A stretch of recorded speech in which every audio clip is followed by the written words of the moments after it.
غریبوں اور محتاجوں میں مال تقسیم کروں گا۔ آقا کریم صلی اللہ تعالی علیہ وسلم نے ہاتھ اٹھایا اور اس کے لیے دعا فرما دی، اللہم ارزق ثعلبہ مالا، اے اللہ ثعلبہ کو مال عطا کر، اے اللہ ثعلبہ کو مال عطا کر۔ اللہ کے نبی کی دعا تھی،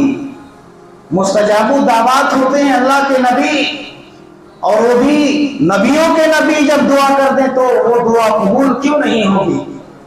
اللہ کے نبی صلی اللہ علیہ وسلم نے جب دعا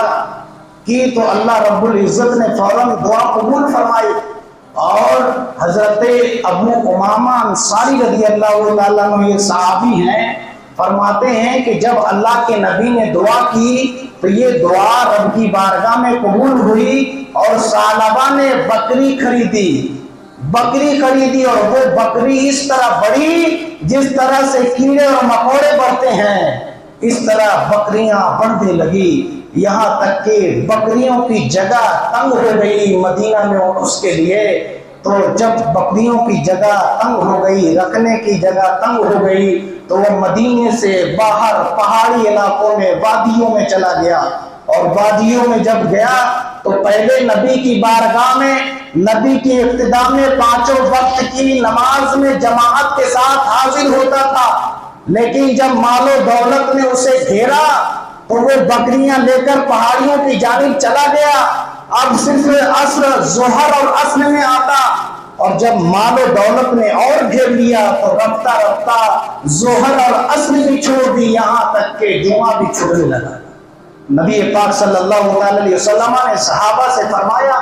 کہ ثعلبہ کا کیا حال ہے؟ تو صحابہ نے عرض کیا، یا رسول اللہ اسے تو مال و دولت نے گھیر لیا ہے، اس کی بکریاں بہت زیادہ ہو گئی تھیں، اس کے گھر میں مدینہ میں جگہ نہیں تھی، اس لیے اس نے پہاڑوں اور جنگلوں میں اپنا بسیرا ڈال دیا ہے۔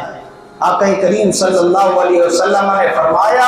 اے ثعلبہ تجھ پہ افسوس ہے، اے ثعلبہ تجھ پہ افسوس ہے۔ کچھ دنوں کے بعد آقا کریم صلی اللہ علیہ وسلم نے جب زکوٰۃ وصولنے کا وقت آیا تو زکوٰۃ جو محصلین زکوٰۃ تھے، جو زکوٰۃ وصولتے تھے، جو نائبین رسول زکوٰۃ وصولتے تھے، آقا کریم صلی اللہ علیہ وسلم نے انہیں حکم دیا کہ جاؤ مدینہ کے مالداروں کے پاس جاؤ اور زکوٰۃ کا مال لے کر آؤ۔ تو محصلین زکوٰۃ نائبین رسول جتنے ہیں یہ سب مالداروں کے پاس گئے، سب کے پاس نبی پاک صلی اللہ علیہ وسلم کا پیغام سنایا، تو سارے مدینہ کے جتنے مالدار تھے اپنے اپنے مالوں کی زکوٰۃ انہوں نے نبی کی بارگاہ میں پہنچا دیا۔ لیکن جب یہی صحابہ، جب یہی محصلین زکوٰۃ جب ثعلبہ کے پاس پہنچے تو ثعلبہ نے یہ کہہ کر انکار کر دیا کہ یہ تو ٹیکس ہے، یہ تو ٹیکس ہے، ٹھیک ہے مجھے وقت ملے گا تو میں جوڑ کر دیکھوں گا۔ اور اس طرح سے انہوں نے صحابہ کرام رضوان اللہ تعالی علیہم اجمعین کو واپس کر دیا۔ آقا کریم صلی اللہ علیہ وسلم کی بارگاہ میں ابھی صحابہ محصلین زکوٰۃ صحابہ بھی پہنچے بھی نہ تھے کہ آقا کریم صلی اللہ تعالی علیہ وسلم کا علم غیب دیکھیے۔ آقا کریم صلی اللہ علیہ وسلم فرماتے ہیں، اے ثعلبہ تجھ پہ افسوس ہے، تو نے زکوٰۃ دینے سے انکار کر دیا۔ ابھی انہوں نے کہا نہیں، ثعلبہ کا جواب سنایا نہیں، لیکن ہمارے نبی اللہ تعالیٰ نے تو عالم غیب و شہادہ بنایا تھا ہمارے نبی کو، تو اللہ کے نبی صلی اللہ علیہ وسلم نے فرمایا، اے ثعلبہ تجھ پہ افسوس ہے۔ محصلین زکوٰۃ صحابہ کرام آئے اور انہوں نے ثعلبہ کا جواب سنایا، تو حضور صلی اللہ تعالی علیہ وسلم نے بہت افسوس کا اظہار فرمایا، بہت افسوس کا اظہار فرمایا۔ تو اسی وقت اللہ رب العزت نے آیت کریمہ نازل فرما دی، وَمِنْهُمْ مَنْ عَاهَدَ اللَّهَ لَئِنْ أَتَانَا مِنْ فَضْلِهِ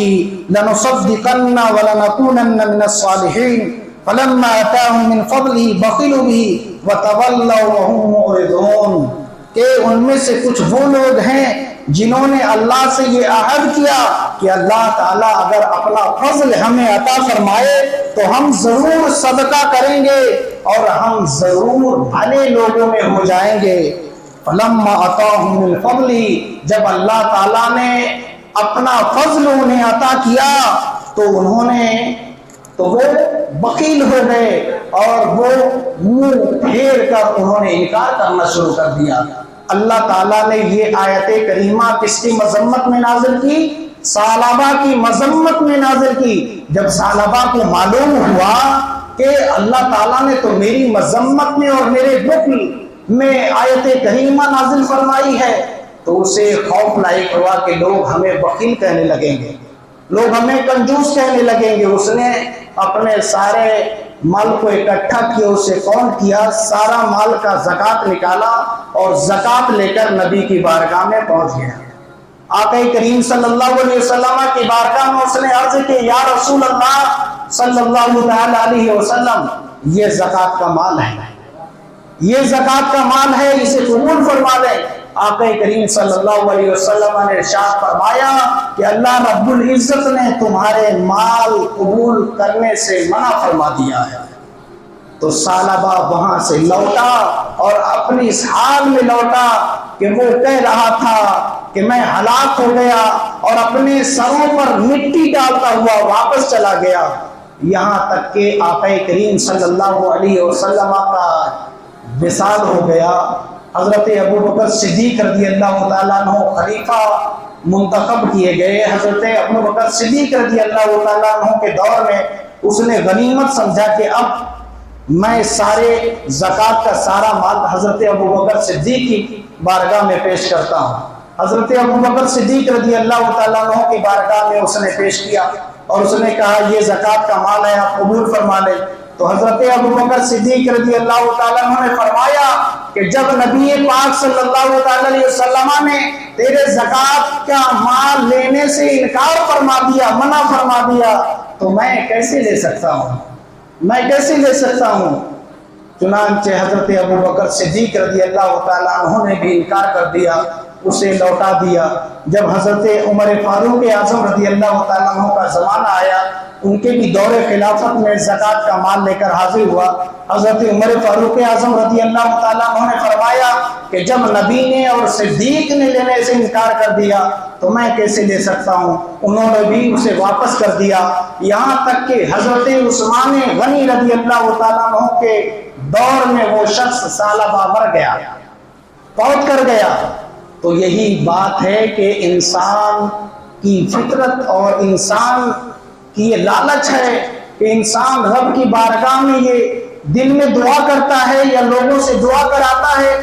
کہ اگر اللہ رب العزت ہمیں مال و دولت عطا فرمائے تو میں رب کی بارگاہ میں خرچ کروں گا، میں فقیروں اور محتاجوں کو عطا کروں گا،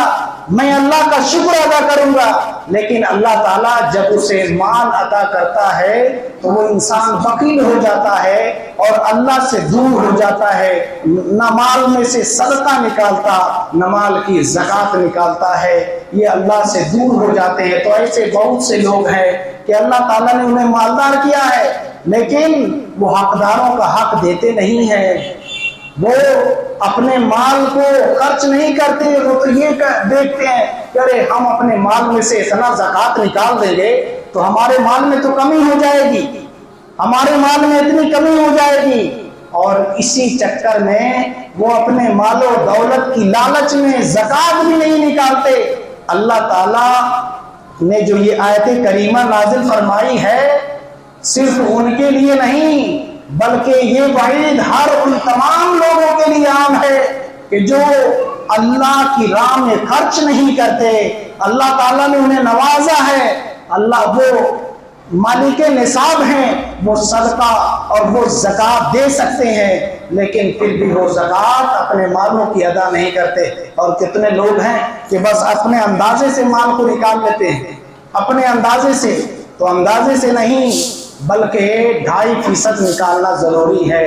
اپنے مالوں میں سے 2.5% زکوٰۃ نکالنا ضروری ہے۔ اگر زکوٰۃ نہیں نکالیں گے تو یہی مال کل قیامت کے دن گنجا سانپ بن کر آئے گا، اور وہ سانپ اس کی گردن میں توق کی طرح لٹکا دیا جائے گا، توق کی طرح باندھ دیا جائے گا، پھر وہ سانپ اس کے جبڑے کو پکڑے گا اور کہے گا کہ میں وہی تمہارا مال ہوں جسے تو جمع کرتا تھا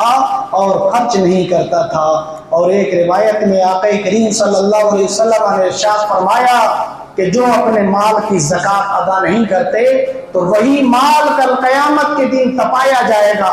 انہیں لہکایا جائے گا، گرم کیا جائے گا اور ان سے ان کی کروٹیں اور ان کے بازوؤں کو جلایا جائے گا اور کہا جائے گا چکھو اپنے اس مال کا مزہ جو اپنے نفس کے لیے تم نے جمع کیا تھا۔